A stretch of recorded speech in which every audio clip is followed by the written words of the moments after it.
বলেন ভাই, এই যে ভাই পতাকা বের করতে পারেন, বুঝছেন?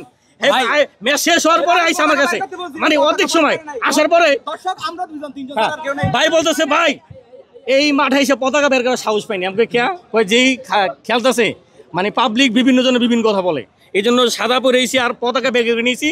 তো এখন বাঙালি শ্রীলঙ্কা ছটে পড়ে গেছে, এখন সাহস করে পতাকাটা বাইর করতেছি, পরে দিয়ে পতাকাটাই বাইর করছে। ভাই দুঃখ আর কিছু বলবো এখন আর বলতে পারতেছি না, ঠিক আছে? এত খুশি লাগতেছে আজকে আমাদের ম্যাচটা জিতার কারণে। আমি যে প্লাগটা দেখতেছেন, প্লাগটা আমি যখন 2 উইকেট 3-4 উইকেট পড়ার পরে আমি প্লাগটা ব্যাগ থেকে আমি বের করছি, বের করে তারপর শোয়েব ভাইকে বলছি, ভাই দেখেন ভাই আমি লাকি ম্যান একজন ভাই, এই যে লাকি ম্যান ভাই, সে কি করছে, শ্রীলঙ্কা জার্সি পরেছে হারে দিকা, আজকে কুবা ছুড়ামু, আজকে কুবা ছুড়ামু। আমি কে ওই শ্রীলঙ্কান জার্সি পরেছে, এক বন্ধু দিছে, এটা পরেছে, এক বন্ধু গিফট করছে শ্রীলঙ্কান ফ্রেন্ড। তারপর শোয়েব ভাই আমার পতাকাটা দিছে, কই পতাকাটা রাখেন। No he is Sri Lankan supporter, Sri Lankan supporter. কুবা ছুড়াইছে কুবা, ভাই কই শ্রীলঙ্কা জার্সিটা রাখেন, কুফাটা ছুটবে। তারপর ভাই পতাকা বের করে দিল আর কি। ইলেকট্রা রেফ্রিজারেটর, খাবার তাজা তো জীবন তাজা। ইলেকট্রা ফ্রিজের রাজা। এই এলাকার মানুষ একটু ভদ্র ভাই, ভদ্র। তবে ডাম্বোলায় কিন্তু সাপ বেশি থাকার কথা ছিল। ডাম্বোলায় অলিতে গলিতে এত সাপ, এত হাতি, এখানে কিন্তু সাপ ঠাপ ছিল না।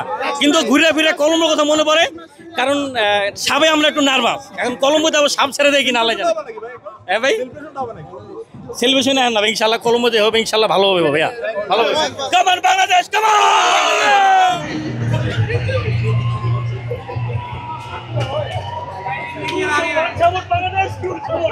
Bangladesh, Bangladesh,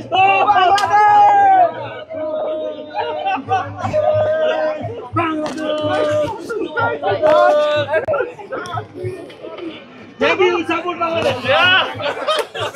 Thank you. Okay.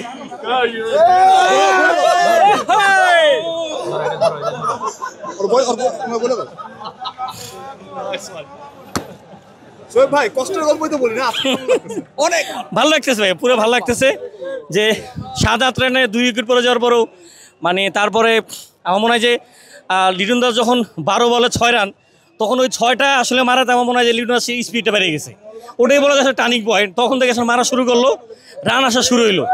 আর শামীম পাটোয়ারির কথা কী বলবো আর, মানে বারবার মনে তো ছিল ওদিন প্রশংসা করছিলাম, ভাই আজকে আমার মানটা রাখিস, আজকে অন্তত 40টা রান করেছি মনে মনে বলতেছিলাম।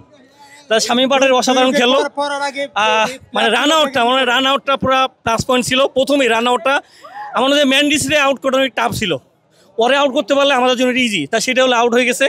সব কিছু মিলে আবার খুব ভালো লাগছে, খুব ভালো লাগতেছে। এখন শেষ মরণ কামড়টা ইনশাল্লাহ কলম্বো যে যদি দিতে পারি শ্রীলঙ্কারে, মানে একবারে সব কষ্ট দুঃখ এই দিনের মানে নাগিন ড্যান্স থেকে শুরু করে সব শেষ হয়ে যাবে।